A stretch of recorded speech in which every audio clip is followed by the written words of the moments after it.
आयनिक साम्य का एक इम्पोर्टेंट पॉइंट है इंडिकेटर, सूचक। सूचक का मतलब होता है सूचना देने वाला। किसकी सूचना देने वाला? अभिक्रिया की सूचना देने वाला। क्या अभिक्रिया पूरी हुई है या नहीं हुई है।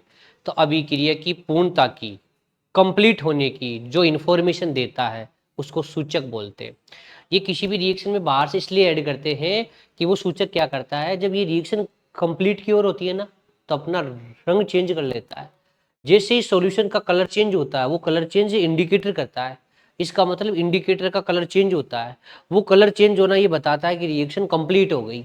इसका मतलब सूचक का क्या काम देना है, बताओ, दोबारा बताओ आप। सूचक का काम है किसी रिएक्शन की कंप्लीटेशन की इंफॉर्मेशन देना, इंडिकेट करना कि ये रिएक्शन कंप्लीट हो चुकी है। ये सूचना कैसे देगा? खुद का कलर चेंज करके देगा, खुद के रंग में चेंज के द्वारा ये बताएगा कि रिएक्शन क्या हो गई, कंप्लीट। इसे कहते हैं सूचक या इंडिकेटर। अब कौन सा सूचक कहाँ काम करता है, कौन सी पीएच पर काम करता है, एक बात याद रखना, सूचक का एक ही कॉन्सेप्ट है। अगर सॉल्यूशन, अगर कोई इंडिकेटर एसिडिक है तो वो फंक्शन करेगा बेसिक मीडियम में। अगर कोई सूचक बेसिक है, क्षारीय है, तो वो काम करेगा एसिडिक सॉल्यूशन में। इसका मतलब अम्लीय सूचक क्षारीय माध्यम में काम करेगा, क्षारीय सूचक अम्लीय माध्यम में काम करेगा। ये सूचक के लिए बहुत इंपॉर्टेंट पॉइंट्स है। अब इस इंडेक्स से आएगा क्वेश्चन, वो ये आएगा कौन कौन सा सूचक, कौन कौन उसकी पीएच परास क्या होती है, वो खुद क्या होता है और काम कहाँ करता है, और काम करेगा तो उसकी रेंज क्या होगी, वो कौन सी पीएच में काम कर सकता है। चलो मैं आपको 4 सूचकों के नाम बताता हूँ। पहला मेथिल ऑरेंज, दूसरा मेथिल रेड, तीसरा फिनोल रेड और चौथा फिनोप्थेलिन। ये चारों नाम हमें याद हो गए, दोबारा बताओ। Methyl orange, methyl red, phenol red और फिनोप्थेलिन। ये सूचक क्षारीय हैं, ये भी क्षारीय हैं। ये काम कहाँ करेंगे, अम्लीय माध्यम में। फिनोप्थेलिन एक अम्लीय सूचक है, ये काम कहाँ करेगा, क्षारीय माध्यम में।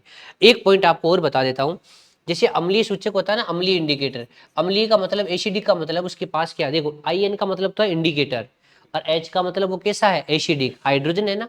बताओ क्या होगा, इसका आयनाइजेशन होगा, बताओ क्या बन जाएगा, आई प्लस एच प्लस और आई एन ए माइनस।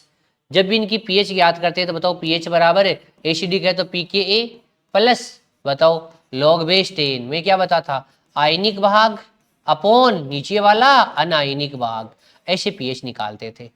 अगर यही सूचक बेसिक होता ना, क्षारीय, तो ये लो आई एन ओ एच, ये देगा ओ एच माइनस, तो बताओ क्या बन जाएगा, I N plus O H minus. सारी सूचक के केस में हम पीएच याद नहीं करते थे, डायरेक्ट ही पीओएच याद करते थे। OH बराबर हुई पी के बी प्लस लॉग बेस 10, वही बताओ आई एन प्लस आयनिक भाग अपॉन आयनाइजेशन पार्ट और अनआयनाइजेशन पार्ट, आयनिक भाग अपॉन अनायनिक भाग। ऐसे इनकी पीएच का फॉर्मूला होता है। बस एसिडिक में एच आई एन लिखा होता है, बेसिक में आई एन ओ एच लिखा होता है। तो फिनोप्थेलिन में तो लिखा होता है एच पी एच, और मेथिल ऑरेंज में लिखा होता है एम ई ओ एच। ये सारी सूचक है, ये अम्लीय सूचक है। तो ये याद करो, ऑस्टवाल थ्योरी वगैरह क्यों आई थी, इससे क्यूनोइड्स थ्योरी आई थी सूचक के फंक्शन को बताने के लिए। चलो हम याद करते हैं कि हमें क्या सीखना है, क्या याद करना है, इंडेक्स में क्या सीखना है। तो देखो भाई, हमें चारों नाम याद हो गए, बताओ अम्लीय माध्यम में रंग कैसा होता है, लाल। क्षारीय माध्यम में कैसा होता है, पीला। लेकिन याद करो ये सूचक कैसा है, क्षारीय, काम कहाँ करेगा, अम्लीय। तो देखो पीएच परास क्या आई, देखो पीएच परास क्या आई, अम्लीय तो आई, 3.1 से 4.7 से नीचे क्या होती है, अम्लीय। तो बताओ मेथिल ऑरेंज जिस पीएच पर काम करेगा उसकी पीएच परास क्या है, 3 से 4.5 के लगभग है। अब बताओ दूसरा मेथिल रेड, ये भी सारी सूचक होता है, ये भी अम्लीय माध्यम में काम करेगा। इसकी पीएच परास कितनी होती है, 4.2 से 6.2। फिनोल रेड, ये देखो ये अम्लीय और क्षारीय दोनों माध्यम में काम करता है, 6.2 से 8.2, 7 से नीचे भी है, 7 से ऊपर भी है। तो इसके बारे में तो ऐसे याद रखना, ये अम्लीय और क्षारीय दोनों माध्यम में काम करता है, कौन, फिनोल रेड। अब बताओ फिनोप्थेलिन, हाँ पहले रंगीन होता है, बाद में कैसा हो जाता है, गुलाबी।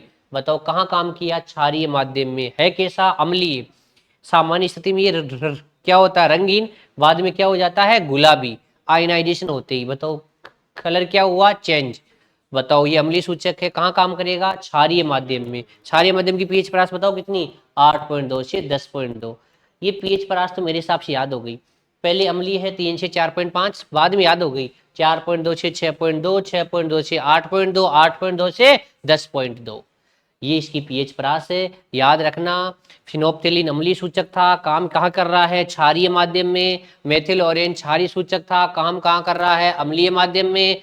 फिनोल रेड दोनों माध्यम में काम कर रहा है, अम्लीय माध्यम में भी और क्षारीय माध्यम में भी। याद रखना मैंने इंडिकेटर के बारे में बहुत अच्छी इंफॉर्मेशन आपको दी है, यहाँ से क्वेश्चन आपका गलत नहीं होना चाहिए। कई बार अगर पीएच का क्वेश्चन यहाँ से आ जाए तो ये एक बात जरूर याद रखना, ऊपर आयनन वाला भाग आता है, नीचे अनायनिक भाग आता है। क्षारीय में याद रखना डायरेक्ट पीएच कैलकुलेट नहीं करते, पहले पीओएच कैलकुलेट करते हैं। फिर याद करो पीएच कैलकुलेट करने का तो फॉर्मूला क्या होता था, पीएच प्लस पीओएच बराबर कितना, 14। पहले पीओएच याद किया, फिर 14 में से पीएच को घटाया, ऐसे याद रखना। ये बहुत अच्छा क्वेश्चन है। तो इस इन्फॉर्मेशन, इस वीडियो की लिंक को आप अपने सभी साथियों को शेयर जरूर करना, ताकि हर प्रकार के इंपॉर्टेंट पॉइंट्स की क्लास का लिंक उन तक पहुंच सके, और अपनी क्लास के लिंक को सभी साथियों को शेयर जरूर करें। Thank you.